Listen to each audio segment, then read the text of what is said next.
Assalamu alaikum wa rahmatullahi wa barakatuh. Bismillahirrahmanirrahim. Elhamdülillah. Vessalatu vesselamu ala Rasulillah. Amma ba'd. Hurmatlı cemaat, keçegi sabakta adamdın özünü tiyişeli, jeke özüne baylanıştı sıfatlar, amalдар torasında айтtık ele, bugün oşonu ulandısı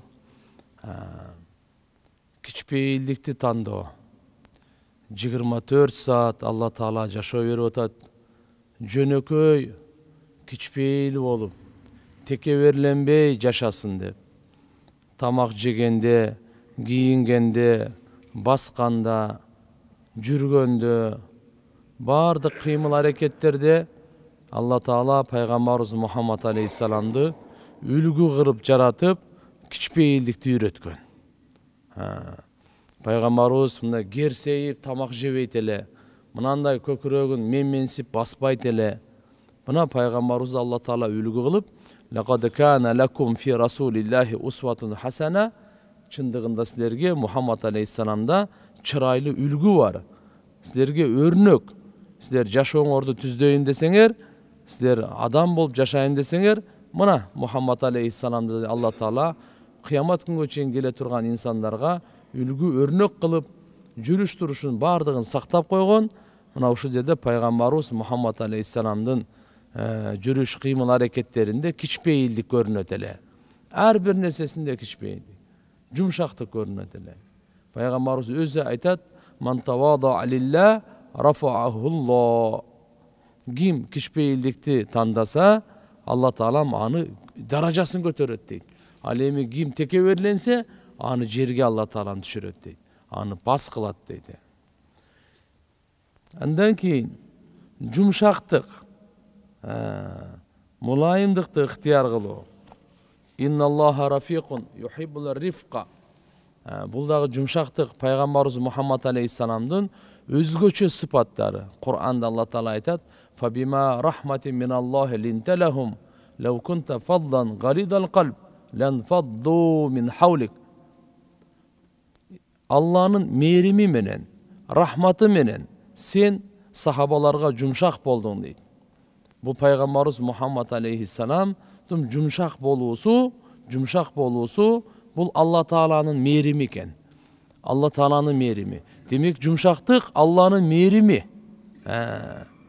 Emi kimde jumşaktık bolboso, anda Allah'ın mehrimi bolboyt deydi. Ошондуктан кайсы нерседе жумшактык болсо аны кооздойт. Кайсы нерседе жумшактык болбосо аны айыптайт. Кимге Алла жумшактык берген болсо, ага дүние ахиреттин жакшылыгы бардыгы берилди. Кимден жумшактык алынса, ал жакшылыктан кургалды дейт да. Ошондуктан биз учурашканда кандай гана мамиледе болбосун, соода сатыкта өзгөчө алды бердиде биз жумшак мамиле кылышыбыз керек. Пайгамбарыбыз Мухаммад алейхиссалам тууралуу Алла айтып атат: "Эгерде сен орой болгонуңда, сөзүң катуу болгонуңда, пейилиң катуу болгондо, орой болгонуңда, сенин тегерегиңдеги сахабалар качып кетип калмак. Лан фадду мин хавлик". Сен тегерегиңдеги сахабалар качып кетмек. Кандай качмак? Билесизби, Кудай сактасын, жер титирегенде адам кандай качат? Башаламан качмак. Ким каяка? Кудум ушундай качып кетмек дейт да. Көрбөйсүзбү, эгерде катыктык боло турган болсо, анда сахабалар качып кетет деп пайгамбарыбызга Allah Taala айтып атса, сиз биз эгерде катык боло турган болсок, жаныбыздагы достор деле биз менен жакын жүрбөй калат. Ушундан улам, мынакей жумшактыкты Allah Taala жакшы көрөт экен. Биз жашообузга 24 сааттык жашообузда жумшактык пайда кылышыбыз керек экен. Мына өзүбүзгө тиешелүү өкүмдөрдөн бири мына. Андан кийин уят. İslamdагы динибиздин эң маанилүү бутагы уяттуулук. Пайгамбарыбыз айткан: "Ал-хаяу шу'батун минал иман". Уяттуулук бул имандын чоң бир бутагы, өтө маанилүү бул бутак. "Ида фататкал хая иф'ал ма ши'та". Качан сен уяттуулук кетсе, эми каалаганыңды кыла бер деди да. Бир жолу İbni Umar radıyallahu anhu'dan rivayet var. Peygamber sallallahu aleyhi ve sellem bir ансарлык кишинин жанынан өтүп баратса, ал уяттуулук боюнча насаат айтып аткан экен бир кишиге. Ай, мынандай тигиндей деп пайгамбарыбыз саллаллаху алейхи вассалам айтты: "Дa'ху фа иннал хая минал иман." Абу Дауд шарифте келет. Ай, пайгамбарыбыз айтат: "Уяттуулукка насаат айтпай эле кой. Анткени уяттуулук өзү имандан" дейт. Иманы болсо ал уяттуу болот деген сөз да, ал насаатка кереги жок деген сөз да. Демек биздин ислам дини пайдубалы фундаменти жөнөкөйлүктө жана уяттуулукта курулуптур да. Ал эми куфур болсо тугандар уятсыздыкта жана ушундай текеберчиликте курулган. Бизде тугандар мынакей пайгамбарыбыз саллаллаху алейхи вассалам келип биздерге аманат динди таштап кетти. Ошол диндин пайдубалы уяттуулукта. Бир хадисте пайгамбарыбыз айтат: "Алладан уял" дейт. Кандай силердин өзүңөрдүн урууңардын, силердин ушундай кабилаңардын эң аксакалы бар, шарапаттуу, обройлуу, токтоо, ошодон кандай уяласың? Алладан да ошондой уял дейт. Демек биздеги уят болуш керек экен. Ата-эне болсун, карап турасыз, бала чака болсун, улуулар болсун, коомчулук болсун, уяттуулукту биз жандандырышыбыз керек экен. Пайгамбарыбыз саллаллаху алейхи вассалам өзү ушунчалык уялчак эле дейт. Риваяттарда келет. Жаңы турмушка чыгара турган кыз кандай уялчак эле. Пайгамбарыбыз саллаллаху алейхи вассалам ушундай уялат эле дейт. Андан кийин өзүбүздү токтоо алып жүрүү. Ызычуу, чаң тополоң, шашма, жаңжалдашмай, урушуп кетмей, өзүндөй кандай десем, балансын кетирген, туруктуу боло албаган, бул дагы болбойт экен. Пайгамбарыбыз саллаллаху алейхи вассалам айткан, мындай деген: "Иннал худас салих ва самтус салих вал ихтисад жуз'ун мин 25 жуз'ун минан нубува." Абу Дауд шарифте келет. Пайгамбарыбыз саллаллаху алейхи вассалам айтат: "Мына туура жол, туура сыйрат, туура мүнөз жакшы, жана орто жакшы өзүн кармап токтоо алып жүрүү, бул пайгамбарчылыктын 25-нин бир бөлүгү" дейт. 25-нин бир бөлүгү, нубуваттын 25-нин бир бөлүгү. Бул деген өтө улуу кыслат, улуу сыпаттарга кирет экен тугандар, өзүбүздө мындай токтоо алып жүрүү. Андан кийин үммөттүн гамы жүрөктө болсун дейт. Пайгамбарыбыз Мухаммад алейхиссалам тууралуу айтылат: "Кана Расулуллах саллаллаху алейхи вассалам мутавасил ал-ахзан, даимат ал-фикр, лейсат лаху раха." Үзгүлтсүз гам. Эмненин гамы эле? Ушу канткенде үммөтүм Алла Тааланы таанып, Алла Таалага баш ийип, Алла Тааланын ыраазычылыгына жетет. Даимат ал-фикр, ар дайым пикирде болчу. Ахиретте дозоктон кантип кутулат? Канткенде бейишке кирет деп. Лейсат лаху раха. Менетинде рахат жок эле. Тынымсыз эс алуу деген жок эле. Бардыгына ушул. Мына Мухаммад саллаллаху алейхи вассаламдын гамы, пикири үзгүлтүксүз ушундай болот эле. Аз сүйлөө дагы өтө улуу сыпат экен. Керектүү учурда сүйлөш керек. Бирок кээде биз керексиз эле сүйлөй берет экенбиз да. Керексиз сүйлөгөндүн бардыгы зыяны келет экен. Көп сүйлөгөндүн сөз садашат. Көп сүйлөгөн сөз садашат. Пайгамбарыбыз айтат: "Ман кана ю'мин биллахи вал яумил ахир, фалякул хайран ау лиясмут." Ким Аллага жана ахиретке иман келтирсе, ал сүйлөсө жакшы гана сөздү сүйлөсүн, болбосо унчукпай эле койсун дейт. Унчукпай туруу бул алтын экен да. Ман саката нажа. Ким унчукпай койдубу, ал кутулду дейт да. Унчукпай койду, кутулду деп. Демек, пайдалуу сөздү гана сүйлөгөнгө тилди үйрөтүш керек экен. Пайдасыз сөздөн тилди тартыш керек экен. Мин хусл исламин мар таркуху ма ла яни. Пайгамбарыбыз Мухаммад алейхиссалам айтат: "Ислам мусулман адамдын чырайлуулугу, ал кийим менен, башка нерсе менен эмес экен. Эмне менен? Керексиз нерселерди таштоодо, керексиз сөздү сүйлөгөндү таштоодо, керексиз ишти таштоодо, пайдасыз иш. Бу дүйнөдө деле, ахиретте деле пайдасыз сөз да. андай сөздү эмне кылабыз сүйлөп? Болбогон анекдот, адамдарды күлдүрө турган мындай жок, мейли. Адамды киши көңүлүн көтөрө турган нерсе бул бөлөк нерсе. Бирок жөндөн эле бир жалган нерселерди токуп эле күлдүрүп, бул шариятыбызда жакпаган амал бул. Ошондуктан туугандар, пайгамбарыбыз саллаллаху алейхи ва салламдын мынакей сыйратында карай турган болсок, Куранга карай турган болсок, тескерисинче көбүрөөк ыйла кыла деген да. Фалядхаку калила ва лябку катира. Алла Тааладан өкүм келген. Айтып кой аларга. Алар азыраак күлсүн дагы, көбүрөөк ыйласын дейт. Демек туугандар, биз ахиретте бизди эмне күтүп турат? Бүгүнкү күнү кандай деген зордук, зомбулук болуп атат? Бүгүнкү күнү кандай күнөөлөр болуп атат? Алланы наразы кыла турган, Алланын азабын чакыра турган ушундай жаман иштер болуп атат. Буга ким күйөт, ким карайт?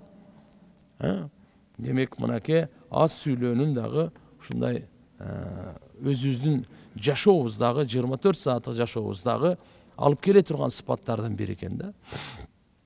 Бирөөлөр тууралуу, башка мусулмандар тууралуу тегерегибизде досторубуз бар, туугандарыбыз бар. Жаман күмөндө болбойлу. Мынакей азыр карап туруңуз. Азыр далили жок эле жаман күмөндүн аркасынан ушак, гыйбат, жала, чакымчылык, мынандай чоң күнөөлөр болуп атат да. Ушунун баардыгы жаман күмөндөн башталган. Пайгамбарыбыз Мухаммад алейхиссалам айткан: "Лунну бил муъминина хайра." Момундар тууралуу жакшы күмөндө болгула. Эгерде сизде факт болсо, далилиңиз болсо, ошол туура эмес ишине, туура эмес сөзүнө, макулбу? Ошо жаман ишине, күнөөсүнө далил болсо анда бөлөк. Далилиңиз жокпу? Жөндөн жөн эле күмөн сүрөй бербеңиз. Жаман күмөн кылбаңыз. Жакшы күмөн кылыңыз деп. Дунну бил муъминина хайра. Момундар тууралуу жакшы күмөн кылгыла деп пайгамбарыбыз буйрук берип атат. Анткени кыямат күнү жакшы күмөн кылган үчүн суракка алынбайбыз. Жаман күмөн кылган үчүн суракка алынабыз. Сен жаман күмөндүн кылдың эле, апке далилиңи дейт гана. Докажи дейт да мына эми. Далилдеп берчи деп эми. Ал эми жакшы күмөнгө далилдин кереги жок экен да. Машалла, бул жакшы адам. Ага бир эч ким далилдин кереги жок. Жаман күмөнгө далилдин кереги бар, жакшы күмөнгө далилдин кереги жок.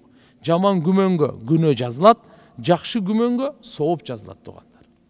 Иттахиму анфусакум.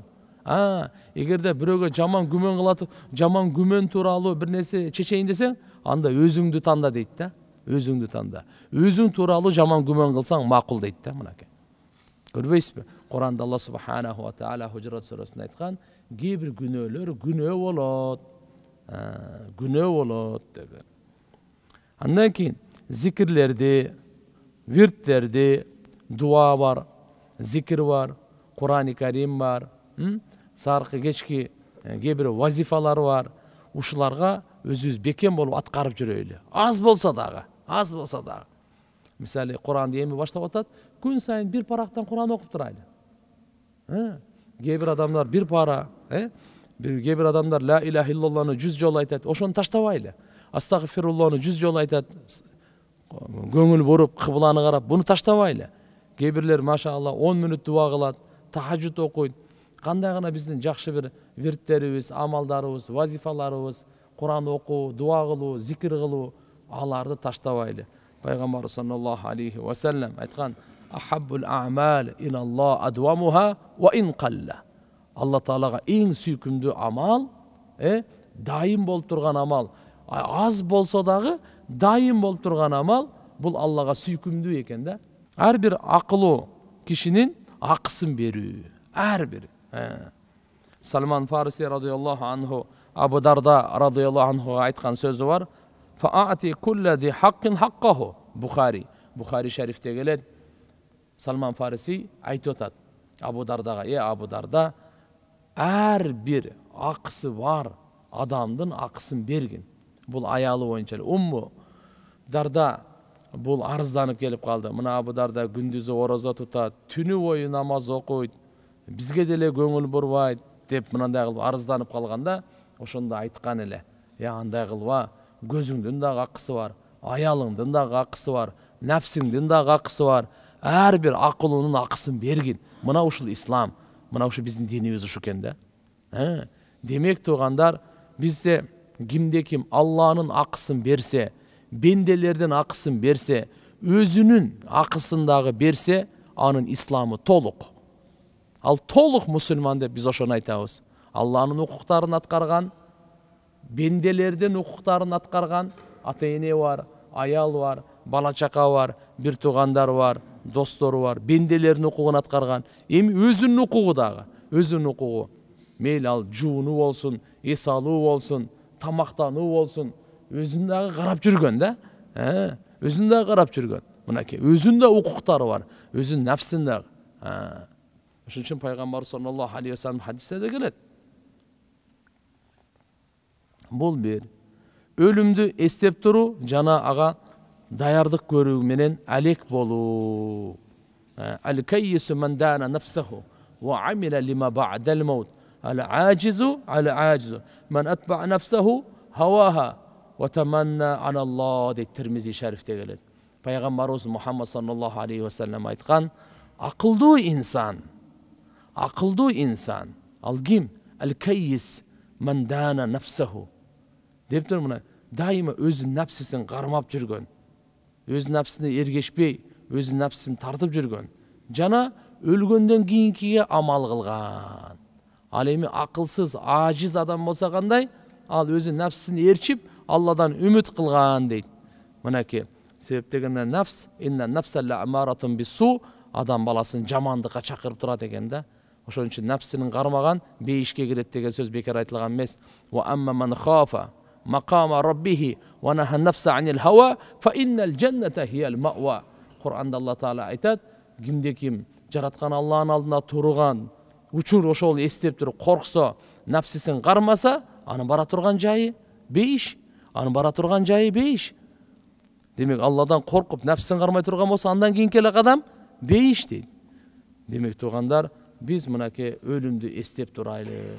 Пайгамбар саллаллаху алейхи ва саллям айткан, нафсинин каалоосун сындыра турган, мындайча айтканда өлүмдү силер көп эстегиле деген. Ушул адамдын нафсисин каалоосун сындыра турган экен. Анткени нафс адамдын душманы, бул дайыма жамандыкка чакырат, жамандыкка буйруп турат. Ошону алсыратыш үчүн Пайгамбар саллаллаху алейхи ва саллям дарысын айтып атат. Мынакей актиру хадимал ладдат, яни ал-маут.